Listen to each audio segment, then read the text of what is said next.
So now what we are going to do is dive into the actual programmer's model of the CPU. And by programmer's model, I mean the register set that kind of define what the CPU does and is capable of. Okay, so what does, all of this mean? So recall that we talked about the programmer's model as the CPU being seen as bunch of registers, right? And let me just quickly draw some registers here. All right. So some of those registers we mentioned were something called GPR or, general purpose registers. And general purpose registers are used for, fetching the data from the memory, doing calculations on it, and storing back that data to the memory, so-called the load store architecture, right? So the load store architecture. As part of that, GPRs are used. And then we mentioned there are some registers which are used for configurations, right? And then there are certain registers that are used for status, right? What the CPU is doing, which mode it is operating in, which EL is it in, which privilege level, secure world, non-secure world, all of that is dictated by status registers. Cool. All right, so now as part of this video, what we are going to take a look at is understand these general purpose registers little in like a little more depth, or have like a better idea about it. And it's all becoming too much theoretical, so I also want to show you a demo. So we will now head towards the demo first, right? Let me briefly show you the demo, and then we can talk about what happened in the demo. All throughout, what I want you to do is focus on the idea of registers, right? And so what I have here on the screen are two terminals. In one of the terminals, I'm first going to write like make clean. You won't be able to replicate this locally. There is like a virtualization environment required for this.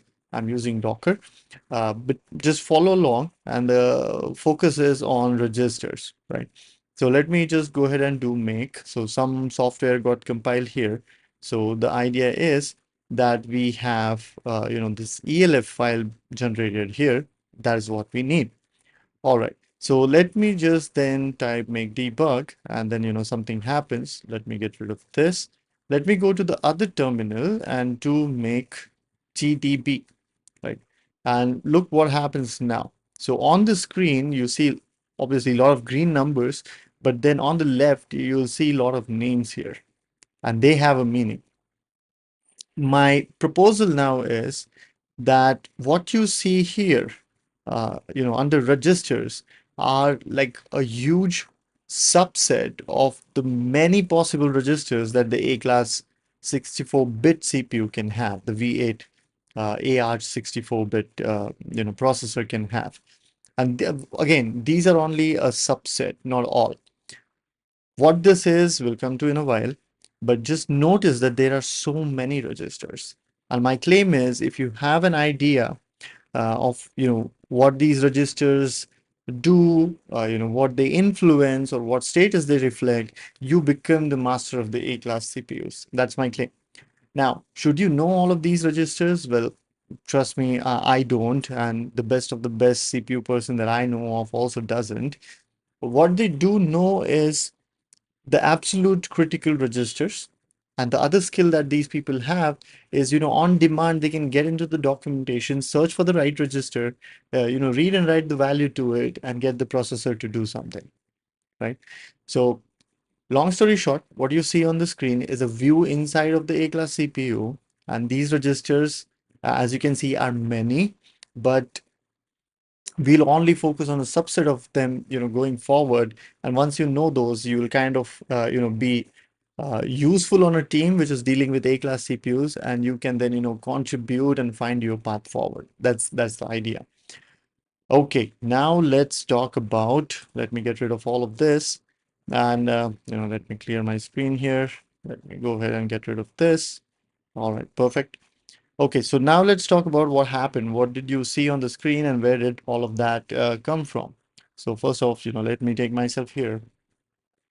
Okay, so what you saw on screen was a software called QEMU called Quick Emulator. So this is capable of emulating a system, right? Uh, Emulates a system, and that system happened to have a Cortex A CPU, which was again, based on the ARch64 architecture, and it was the V8-A architecture, right? So it is a software that is capable of, emulating a system as if, like, instead of the electronic system, this is a software that follows the same state change that an actual hardware would, right? So uh, essentially then it was acting as if it is an A-class CPU, right? The CPU on the system happened to be that. And so the compilation that we did, we compiled a firmware,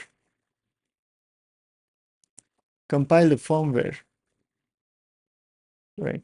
And we put that firmware on the memory of the system and have it, and it being the CPU, have the CPU execute each line of that firmware as if the Cortex A CPU would, right? So long story short, in software, we were trying to emulate the A-class CPU. And then what we did was, not only did we, ask QEMU to run that software, but we also asked, hey, you know what? Can you just stop at the first line of code and expose a debug port for GDB to connect to? So the view that we were seeing was view from GDB. And again, I was using some scripts for GDB. That's why you saw like all, colorful dump. But the idea here was that GDB is the one which was getting inside the system and showing us the state of the CPU, right? That is what was happening. And this kind of, in software, this is like a wonderful way in which you can locally try out experiments about the A-class CPUs, and kind of in most cases not even need the actual hardware, right? And remember that I mentioned that the registers were only a subset of the many possible registers that the A-class CPU has. And the reason to that was the QEMU, the system or the CPU writers, people who have written the CPU as a software, they only chose to kind of, implement few registers rather than all of them, right? So that is like a caveat, but that's because we are using QEMU as the software to, try out our experiments, just because it's convenient. So let me now again go back to that GDB view. And what we are going to do is we are going to then discuss about the general purpose registers, right? Okay, so let me get rid of all of this here. Let me, get myself out of the way. And what I'll do here is again, first off, let me show you that this is our firmware that's being like one of these, different file formats, same content. And what I'm going to do is do make debug. Make debug launches the QEMU and holds it at the first instruction, right? So we also say, I print out here, please run make GDB in another terminal to connect with the system, right? Again, let me just quickly draw. So we have QEMU running the shell.elf, and it's at the first instruction of whatever this firmware is. That's the current state. And now what we're going to do is launch GDB and have it connect and control the A-class CPU that's on the QEMU. Okay, that is what will happen. Let me get rid of this. Right, when I do make GDP, ta-da, so now we have, and again, let me get myself out of the way here. Now what we see is that, the execution is stuck at this address. The program counter must be pointing here. Somewhere there is program counter pointing at, all zeros. So that's, as seen right here. Okay. Now let's talk about the general purpose registers. Few of these registers are to be used for general computation. So which are those? Right. So starting from x0 right here to x30, So these are the general purpose register, right? From X0 to X30, total 31 registers. These are what do you say, the general purpose registers, the GPR, right? So when, storing and loading data, that will happen from these registers primarily, right? Okay. There is another register, might not be shown here, which is XZR, and that register is always zero, right? Write to those register, this register, the XZR register is ignored. And when you read that register, it's always zero. So it's a hard-coded zero, so to speak, right? So total 32 registers, out of which one is always set to zero, and the other 31 can be, used for so to speak, computation. And then there are a few other important registers, which are not GPRs, but I'll just hint at those. There is this, the stack pointer register. Then there is obviously the program counter register. And then there is CPSR, or current program status register. This is also called P state, and so on and so forth. In this case, they have chosen to kind of, expose it as CPSR. And all these other registers, we'll come to those, not all of them, few of them, but all of them are either configuration or status register, and configuration with respect to what? With respect to different ELs, as we can see here, EL3, EL1, so on and so forth. So depending on which EL you are in, you get certain registers that you can configure to, make the CPU behave a certain way. All right, hopefully then this convinces you about, the role of, or the existence of the GPRs. And let me kind of, get rid of this. Let's go here. All right. This is, page from the book, or book, or the documentation that we have been reading. And then page number 38, I suppose, is page, okay, some page number 2 of chapter 4.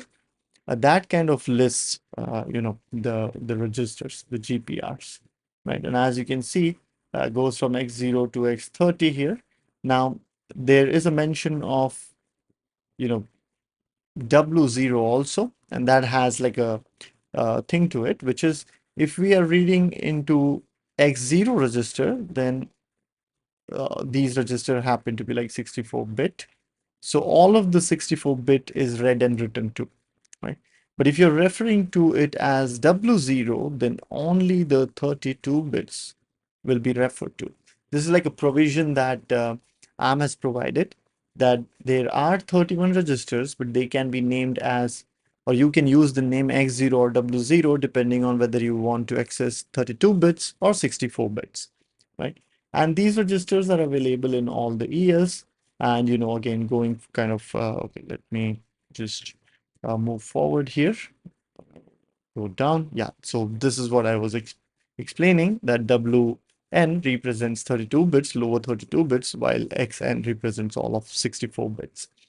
And yeah, that's pretty much it. In the next video, we'll kind of dwell into, some special registers, and we might actually first make a case as to why to study them, and, then dive into the details. So I'll catch you in the next one.